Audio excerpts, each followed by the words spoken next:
What seest thou else in the dark, backward, and abysm of time? If thou rememberest how we camest here, how thou camest here, thou mayest. But that I do not, sir.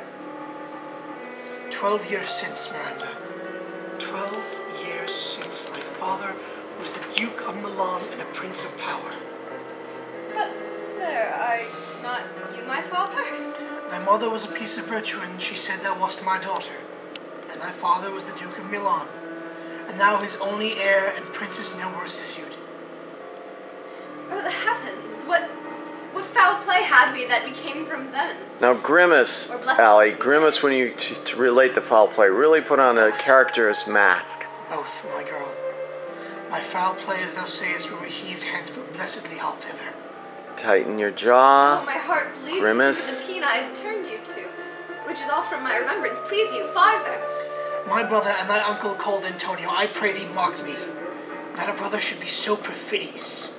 He, who next thyself of all the world I loved, and to him put the manage of my state. As at that time, through all the signors, it was the first, and Prospero the prime duke, being so reputed in dignity, and for all the liberal arts without a parallel. Those being all of my study, the government I cast upon my brother, and to my state grew stranger.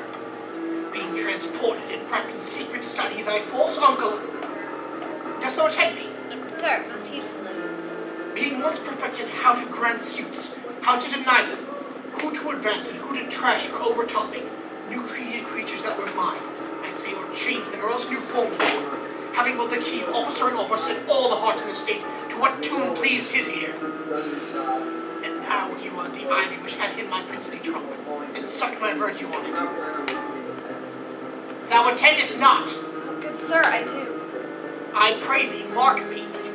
I, thus neglecting worldly ends, all dedicated to the closest and the bettering of my mind with that which, but by being so retired or prized all popular rate, in my false brother awakened an evil nature. And my trust, like a good parent, did beget of him a falsehood in its contrary as great as my trust was, which had indeed no limit, a confidence sans bound. He began thus lauded, not only with what my revenue yielded, but what my power might else exact, like one who, having into truth, by telling of it, made such a sinner of his memory. To credit his own lie, he did believe he was indeed the Duke, and after the substitution and exhibiting the outward face of royalty, with all prerogative, hence his ambition growing. Dost thou hear? Your tale, sir, would cure deafness. To have no screen between the part he played and him he played it for. He needs will be absolute Milan. Me, poor man, my library was dukedom large enough. Of temporal royalties he thinks me now incapable.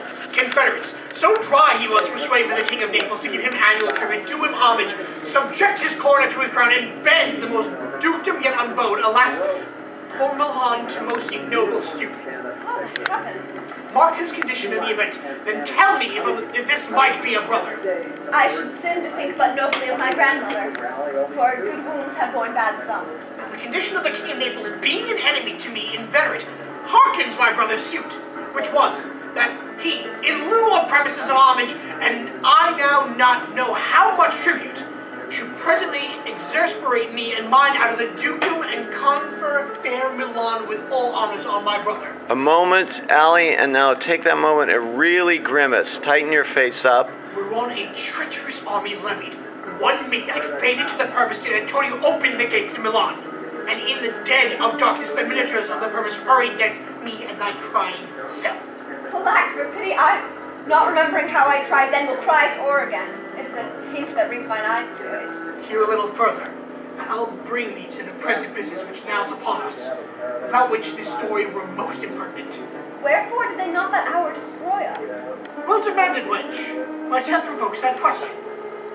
Dear they durst not so dear the love my people bore me, nor set a mark so bloody on the business, but with colours fairer painted the foul ends. In few, they hurried us aboard a bark, bore us some leagues to the sea, where they prepared us a rotten carcass of a boat, not rigged nor tackled, sail nor mast. The very rats itself instinctively had quit it. Good, there Allie. they hoist us to cry to the sea that roared to us, to sigh to the winds whose pity, sighing back again, did us but loving wrong. Alack, what trouble was I then to you? Oh, a cherubim that thou wast that preserved me. Thou didst smile, infused with fortitude from heaven, when I have decked the sea with drops full of salt. Under my birth and growth was raised in me an undergoing stomach to bear up against what should ensue. How came we ashore? By providence divine. Some food we had and some fresh water that a noble Napoleon Gonzalo, out of his charity, being then appointed master of this design, did give us, with rich garments, livings, stuffs, and necessities, which since have steadied much. So, all these done is knowing I loved my books, he furnished me from my own library with volumes, and I prized him of my dukedom. Would I might but ever see that man! Now, I arise. Sit still and hear the last of our sea sorrow. Here in this island we arrived, and here have I, thy schoolmaster, made thee more profit than other princesses can that have more time for vainer hours and tutors not so careful. Heavens, thank you for it. And now I pray you, sir, for 'tis still beating in my mind, your reason for raising this sea storm?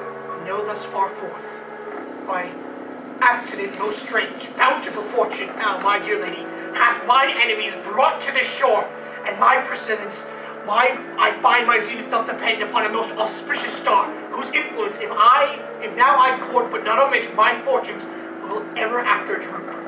Here, cease more questions. Thou art inclined to sleep. 'Tis a good dullness, and give it way. I know thou canst not choose. And scene.